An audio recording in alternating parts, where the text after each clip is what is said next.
Doctor Beraldi, ¿cómo le va? Buenas noches. ¿Qué tal, Un gusto de Gustavo? saludarlo. ¿Cómo anda? Muy buenas noches. ¿Los dejó sin respuesta a Luciani? ¿Qué pasó? Bueno, una gran decepción para la gente que hoy esperaba que se repitiera el show. Todo el show montado. Tenían un show montado maquinistas. y bueno, y ese sería el dato menor, la decepción de ellos. Lo que sí es un dato contundente es que el fiscal no pudo contestar ninguna de las defensas que nosotros formulamos. Como dice usted siempre, hay que clarificar acá. Es decir, en un juicio, ¿cómo se desarrolla esta parte? Viene la acusación de los fiscales hacen sus construcciones, sus cargos, describen los hechos, describen las pruebas, y después contesta la defensa. Y la defensa rebate cada uno de esos puntos que tuvo el fiscal en su consideración. El fiscal tiene la obligación. Esto no es una cosa de decir lo hago si quiero.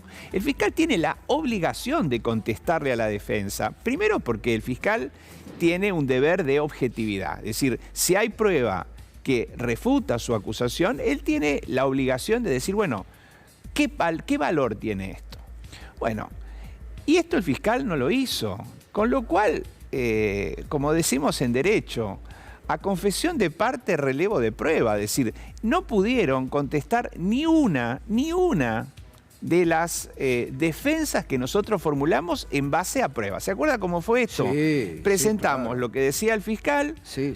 pusimos la prueba Exacto. que desmentía lo que decía el fiscal. Y Ustedes sí habían presentado elementos y pruebas que el fiscal ignoró y que nunca presentó. Por eso, como esas pruebas no fueron consideradas por el fiscal tenía la obligación de dar su interpretación y explicar por qué lo que decimos los defensores estaba equivocado. Bueno, no lo hizo, con lo cual creo que Ahora, queda doctor, ¿no lo contundente. deja muy mal parado frente al tribunal oral no dar respuesta a la contundencia expresada por ustedes? Porque también, como usted dice, es decir, ¿y qué vamos a decir si nos descubrieron en el show que habíamos montado? ¿No lo dejan mal parado? Y el tribunal, en todo caso, ¿no está en una encerrona de o se guía por lo que le dictan los poderes o va a lo que hay en el juicio? Nada. Indudablemente a la Fiscalía la dejó hoy muy mal parada frente al tribunal, porque durante 9 audiencias gritaron una acusación que cuando llegó el momento de sostenerla después de lo que habíamos dicho nosotros, dijeron no podemos decir nada más. La tarea del tribunal obviamente es valorar esta situación. En esto se juega un poco, o diría no un poco, en gran medida, cómo debe funcionar la justicia. Si la justicia va a funcionar en base a lo que surge de un juicio, en base a la prueba que se recoge y a los argumentos que se presentan, o en definitiva esto lo va a ignorar y va a terminar resolviendo como se le piden desde otros sectores. Claro. Este es el dilema. Eso, porque es bueno lo que usted está diciendo, porque también está la otra, ¿no? Que uno puede interpretar que como Luciani o el tribunal ya tienen todo pautado de antemano, soslayan y dicen, ¿qué nos importa lo que diga Cristina o Beraldi si esto es lo que nosotros vamos a imponer, ¿no? Sí, pero el tribunal tiene que tener en cuenta cuál es la credibilidad de la resolución que va a dictar. Porque cuanto más evidente se hace que están actuando de una manera arbitraria, menos la gente va a creer eso. Porque acá, justamente, la idea de que se hizo un juicio oral es para desvirtuar cualquier discusión sobre si hay prueba o no hay prueba. Nosotros vimos la prueba. La vieron todo el mundo. Ahora el tribunal tiene que resolver. Si quiere dictar una condena, ¿en base a qué prueba? ¿Cuál es la prueba que va a citar? Si el fiscal mismo, cuando llega el momento de replicar, dice, no, yo no tengo nada que decir. Es decir, esto es lo que genera el juicio oral y es la situación en la que se encuentra el tribunal. Es decir, el tribunal frente a esto, ¿qué debe hacer? Ahora, debe llegaron resolver. a escribir, doctor, los que presionan a la justicia y los que les imponen en muchos los fallos, llegaron a escribir la bala que no salió, pero el fallo que sí saldrá. Bueno, eso es lo que pasa de los tribunales hacia afuera. Y esa es una cuestión que se resuelve en otro ámbito, que es un ámbito político. El ámbito judicial es al que yo me dedico, ahí hice todo mi esfuerzo y mostré con argumentos con pruebas que la acusación es falsa y que Cristina es una líder absolutamente honesta. Esto es lo que tiene que quedar en claro y le tiene que quedar en claro a toda la gente, a quienes son sus seguidores y a quienes no lo son. Se podrán hacer críticas políticas sobre si hace bien las cosas o no, pero imputarle un delito es una cosa totalmente falsa. Esto es lo que tiene que quedar en claro. Y esto surgió del juicio, no de una cosa que yo haya fabricado. No, esto surgió del juicio y el fiscal no pudo contestar. Entonces, ahora el tribunal tiene que resolver. ¿Va a hacer justicia o no va a hacer justicia? Y bueno, la gente después verá y sacará sus propias conclusiones. Clarísimo. ¿Qué tal? Irina. Buenas noches, doctor. Un tema hoy al que Luciani sí se refirió, que es el de los mensajes de José López, porque estaba planteado por algunas de las defensas. Entiendo que la de ustedes. Ahora, él dice que esto sí estaba planteado, que estaba presentado en la causa, ¿no? Que los mensajes estaban presentados en la causa y que no hubo ninguna... nada que debiera sorprender a nadie. ¿Qué tiene para decir sobre esto? Mira, en primer lugar, yo no hice ningún planteo de nulidad. Yo expliqué que había una situación que era totalmente irregular. Los mensajes, al igual que un montón de elementos de prueba, se incorporaron a través de una decisión que el tribunal tomó el último día del juicio. Lo que el fiscal puede tener o que pudo considerar en otro momento, 3 meses antes, 5 meses antes, eso es un problema del fiscal. Lo que yo tengo que tomar como prueba es lo que el tribunal resuelve incorporar al juicio, no cualquier cosa. Y eso ocurrió el último día. Entonces, nuestro planteo es, mire, esto es una decisión que indudablemente afecta el derecho de defensa. Ahora, a pesar de eso, se lo contestamos, porque a pesar de todas las irregularidades que tuvo el juicio, nosotros contestamos todo.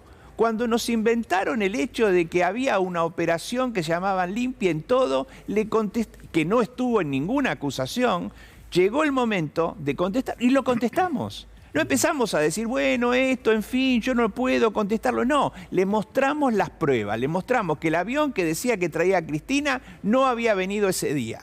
Le mostramos que las cosas que decía sobre que le habían aumentado las partidas a la provincia de Santa Cruz era falso y le mostramos todas las resoluciones. Eso es lo que el fiscal debió contestar hoy y no contestó. Y respecto de los mensajes, bueno, justamente le pedimos al tribunal que permitiera que la declaración indagatoria de Cristina Fernández de Kirchner se ampliara. Iba a explicar esto. Como no la dejaron, lo tuvo que hacer directamente desde el Senado de la Nación y mostró que en los 26.000 llamados, 3 eran los que se vinculaban con esta causa. Y había centenares de otros mensajes que eran respecto de otros empresarios y que el fiscal ni siquiera consideró. Esto es lo que no puede hacer un fiscal. Un fiscal tiene que hacer una evaluación objetiva de la prueba.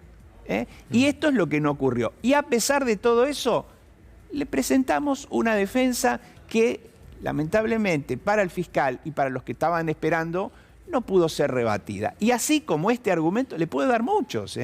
La operación del apagón informativo del Congreso. Nos mostraron en pantalla una planilla que decía que durante los años 2013, 2014 y 2015 el Congreso no tuvo información sobre las obras que se gestionaban en la provincia de Santa Cruz y que le habían sido asignadas a Baez. Mostramos que en las leyes de presupuesto los años 2013, 2014 y 2015 tenían 15 obras.